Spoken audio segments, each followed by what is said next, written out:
There's been a development in the Jade situation. Finally. We finally got some developments in the Jade Cargill case after 84 days, literally 84 days, November 22nd all the way to February 14th, Valentine's Day. It took that long to get the most bogus developments of all time. So you saw that we have Nick Aldis saying, "Hey, we got an anonymous video, and here's what it showed. Look at this." Is that Liv and Raquel? So that's the footage we got. What was that? Liv Morgan and Raquel walking into a building? Two employees walking into their place of work? And you might be like, well, what were they doing on SmackDown? They're Raw employees. Well, honestly, this was War Games, so this was a time in which they could definitely cross brands, and nobody would care. In fact, nobody would care if they did it right now even, but especially during War Games time, and if this is such a revelation that, oh my God, Liv Morgan and Raquel Rodriguez, they were there. That proves it. They were there. They didn't hide the fact that they were there. Later in the night, there was a tag match, and they got involved on national TV. Turn around, EO. Raquel Rodriguez is here. The Women's World Champ, Liv Morgan, is here. So that in itself showed and proved that they were in the building and premise. This is nothing new. This just showed them walking into the building. They did more horrendous things later on camera than what we just saw here. This proved nothing. At no point did Liv Morgan and Raquel Rodriguez hide the fact that they were on the premises. Never ever did they hide the fact. Oh, but they were in the parking lot. We saw an ambulance and we saw Raquel and Liv like walking in. Okay, so they showed up a little late. They are not supposed to be there. They were going to be a surprise. So obviously they wanted to use a back door to get in. I mean, that's not unheard of. They were trying to get a sneak attack on the people in the ring. And again, they didn't hide it. Liv Morgan and Raquel, they just showed up to work to get an advantage for their War Games matchup. And before we go any further, I would like to ask that you would subscribe to the channel. But when you subscribe to the channel, just know that you get a chance to win the $1 million belt.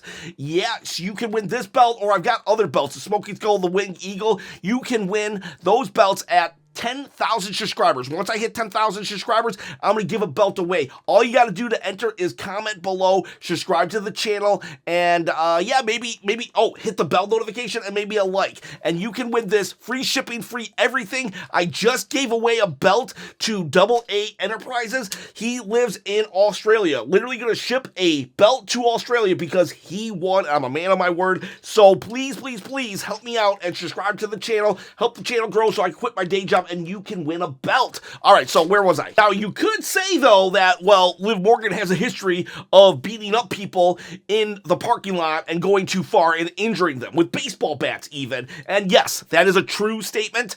On the October, 29th episode of NXT, she actually jumped Rhea Ripley and she injured her. Kayfabe-wise, she, broke her orbital bone or chipped it or something. And that's why Rhea Ripley had to have a mask during the War Games match.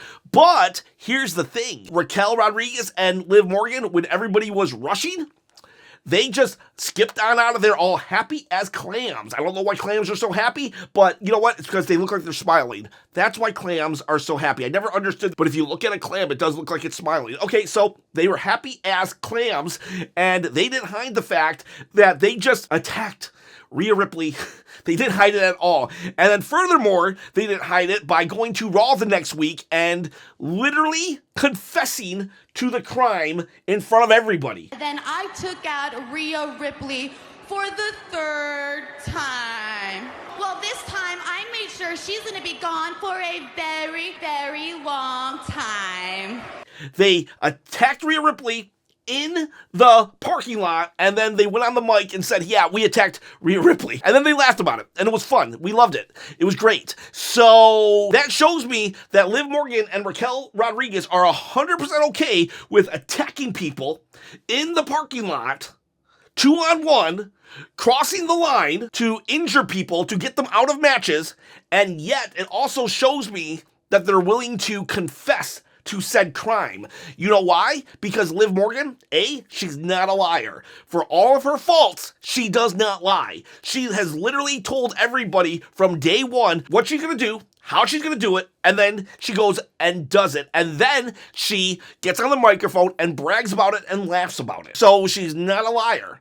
You can say she's a horrible person, but you can't say that she's a liar. And then also, the other thing that she likes is attention and to be seen as a genius. And so that's why she confesses everything. She literally will confess everything because it garners her attention. She loves the booze. So if she's willing to say, hey, yeah, I jumped Rhea Ripley with a baseball bat and my muscle over here, why wouldn't she do that for Jade Cargill? Especially long after the fact. War Games has been done for, well, shoot, I don't know how many days it has been, but it's been done for a long time. It's been 84 days since the attack. Liv Morgan could only wait about 5 to 6 days before she confessed to what she did to Rhea Ripley. I think that Liv Morgan would have already confessed now that, yes, I'm the one who hurt Jade Cargill. You think Jade is so special? No, I'm special. She'd be laughing about it.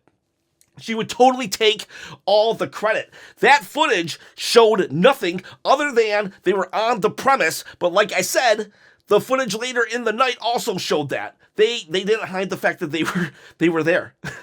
They loved being there because they hurt people. So this footage here means absolutely nothing. In fact, I look more at the footage that they already shown. Who was the first on the scene? Who was there when Bianca rushed in? Naomi and Bayley were already there. How did they get to the ambulance so quick?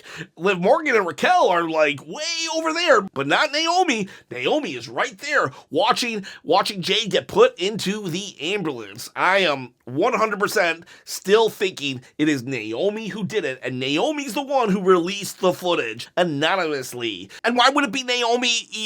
Easy. Well, Naomi, Jade, and Bianca, they were at WrestleMania, the three of them, right? And then what happened? Well, Jade and Bianca went on their own, became tag team champions, raised up the entire division, while Naomi kind of did nothing. She had no one to pal around with, and kind of just like, just this mid-card act floating around, and maybe she got jealous. Maybe she got jealous of Jade, took her out, and now look at her. Look at Naomi now. Tag team champion. I would say that Naomi went from a mid-card player in the women's division to main event player. Is she like main event? Headline WrestleMania main event? No, I'd say she's on the lower end of the main event, but still, she is definitely, her stock has raised definitely considerably since Jade Cargill's been out. So I really think this was just motives of jealousy and career advancement. She was jealous that Bianca was giving her all the attention, and so she took her out.